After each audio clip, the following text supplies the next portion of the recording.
woke to a in-app notification from Tesla this morning that the Tesla Model Y price is increasing on March 1st. The reason for the push notification from their side was they want people to, share out their referral links and book people for demo drives. But I think it's really interesting that the price is increasing, and I think it's great news for current Model Y owners because there had been lots of kind of downward pressure on the resale price of the Model Y, and this will be great just for kind of current Model Y owners. I also think it's really interesting timing with the Rivian layoffs because we are in a classic case,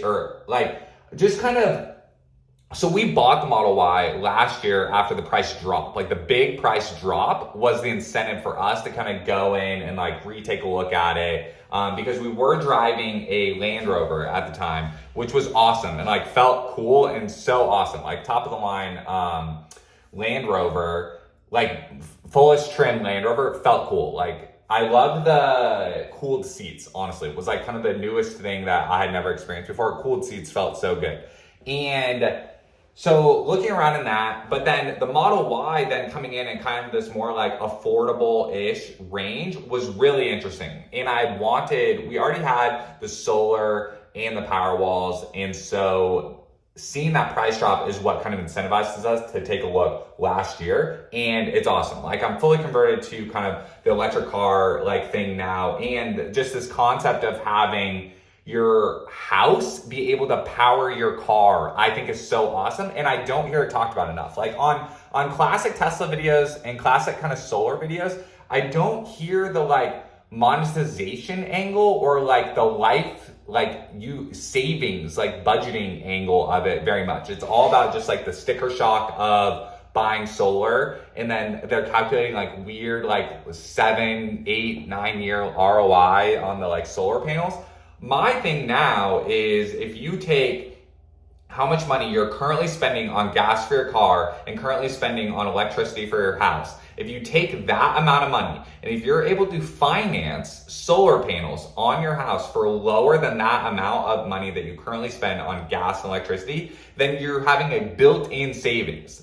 You're having built-in monthly savings to what you previously were spending on energy. So that's what I think when I talk to people about electric vehicles and about solar. That's how I pitch it, as built-in monthly savings. And then your car, our Model Y, feels like an extension of our house. It feels like living in the future of how we have just this pod that gets powered by our house, and then we travel it out and travel back in, and that's what's so awesome about it. So I like seeing the price increase because I think it's good for current Model Y owners. Now, having an SUV would still be awesome. A Model Y is not really an SUV. It's not really an SUV. It gets called that, and categorized as that, but it's not. It's really not. And so having this electric vehicle SUV, I think, is a thing that a lot of people want. I was excited about the Cybertruck. That has cooled off since. It just took so long to get out, and seeing them out now,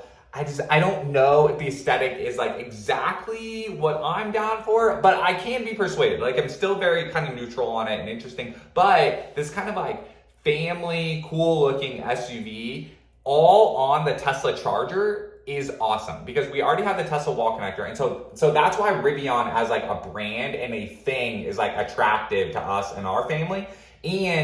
But seeing the layoffs is a bummer. Seeing that they're saying that their numbers are down is a bummer. But then there's this glimmer of hope of what is their R2 gonna look like? And so that's kind of where we're at of Y increase is good for current Model Y owners. Rivian R2, I hope that it's cool.